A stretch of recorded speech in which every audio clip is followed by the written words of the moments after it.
Oh, fuck me. Fuck me. Such a fucking slut I am. Actually, no. This is how we sluts do it. This is how us whores do it. We wear our fucking French maid fucking thingy, and we proudly don my fucking shade. Look at me, boys and girls. I'm a fucking cool dude. Oh yeah, bitches. You wishes you could look as good as this. Anyway, oh fuck's sake, this is the positive video. Continuing on, part two. So part two, and Saturday comes, and it's the FA Cup, which is basically not to kind of shill things, but it's basically the oldest football, the oldest soccer tournament um, in England. Been going since like 1902, I think, or something like that. I can't remember the exact date. All right. Yada yada. We're watching FA Cup highlights for I'd say a couple of minutes. I can't remember the last words I even said to him as well. So. I get really tired and frustrated, so I just go to bed. My grandfather follows me shortly. I'm watching Cam Models. I can't remember who I'm watching at this point. Or Muse, probably, because Saturday. It's either that or the other. It was one of the two, alright? I can't remember the exact. It probably was Muse. I'm just saying, it probably was, because it was Saturday. It could have been anyone, though. Or it could have been the rare off day. So I'm thinking, right, Saturday is shit. Sunday, hopefully, Sunday comes and I'm thinking, there's a lot of noise coming, and I stayed in bed for, I think, the day, because I was just feeling a bit crap. I listened to a lot of noise from next door, the next room right here, up across the wall, which would be my grandfather's room. And I'm thinking, what is all this banging? And I know people are probably thinking, why didn't you fucking check?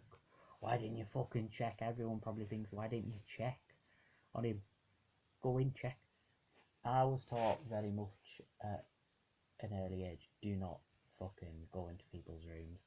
It's literally like a mantra I've followed in life. Just, you don't go into someone's room if someone's in it. It's just bad manners and all that kind of shit. Don't go in. And you don't go into people's rooms in general unless you're told specifically to get something, and it is in that room. Go get it, from that room.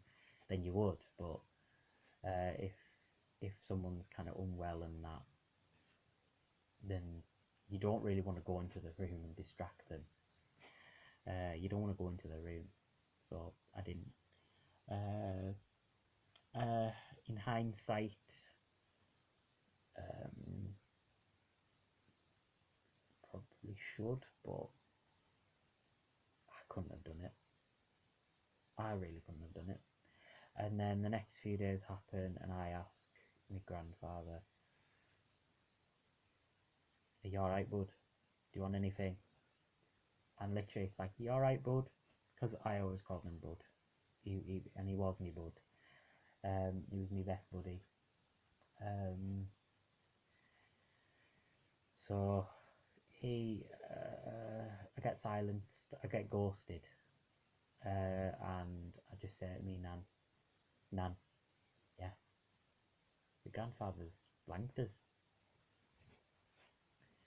And we begin to worry a little bit at that point. We're just like, oh shit, what if he's dead? So we end up, and my auntie ends up contacting one of the family, and one of the family ends up coming up and they basically confirm, yeah, he's gone. Shit, he's gone. And I remember that day. I just remember getting out of bed, and I had literally like all the colour just went, like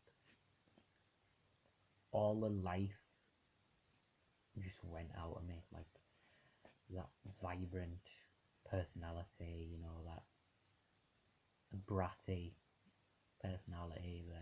The goddess pretty much went and just went on the floor, just went on the floor, and I just was kind of like in shock. I was thinking, like, my best buddy's gone, like my best buddy. And this was like the first time I properly experienced loss, like on a boom significant scale. Like it really did hit my heart. It honestly felt like, and you know, I've had heartbreaks and stuff. You know, I lost my dad when I was in the womb, so I didn't really develop much of a connection. But when I did learn about his, you know, when he, you know, the cause of his death, it did kind of hurt a little bit. You know, hanging himself. Not even depressed or anything, just hung himself. Um, no narcotics, no depressants, none of that shit. Um, Relationships are obviously the breakups obviously end up in heartbreak. But I lost my best buddy, and I thought, shit. And for the next couple of days, you know, people coming in and everything. It's just all stress. You know, there's arguments happening. Not me, and not me causing them, and not me involved in them. But just arguments happening with the family. You know, all this kind of shit. Everything was kind of just all tensions were high.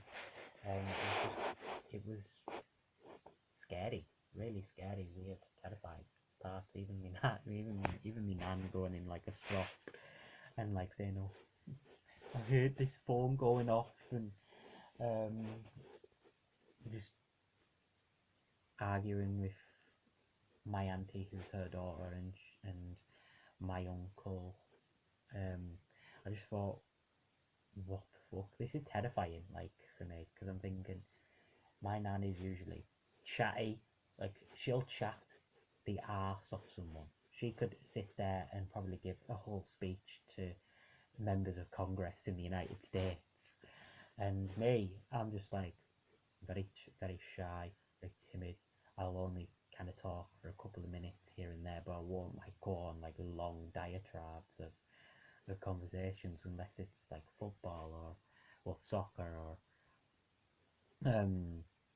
you know, behind the screen or something.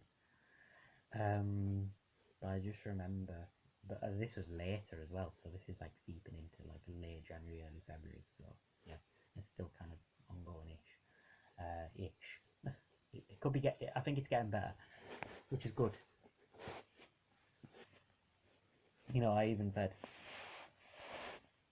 "Yo, buddy, this is my uncle, Bud. Fucking, not fucking, but apologise to my nan." And everything just kind of happened in a blur. I'm not gonna lie, everything does happen in a blur, And January 26th comes, and I get up. It's like I had a good night's sleep. I've decided, you know what, I can't watch any cam shows tonight.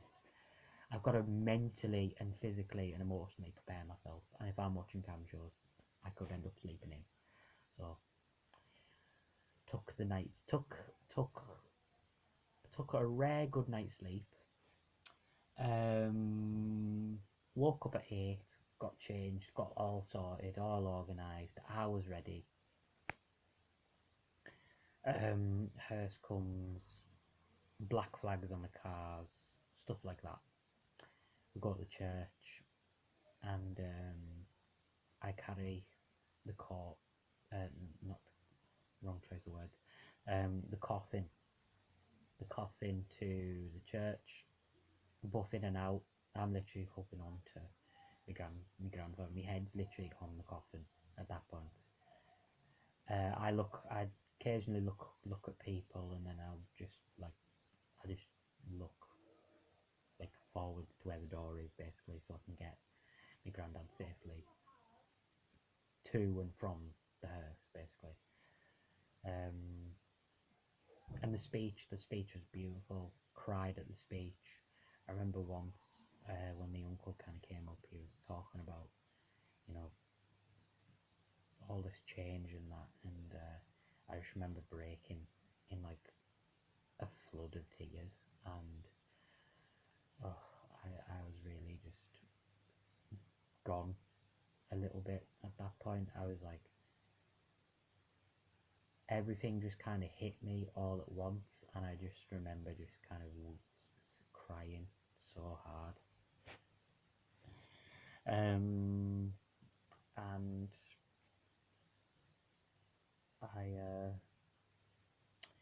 so on January 26th, we go to the crematorium, and I'll leave that for the next part.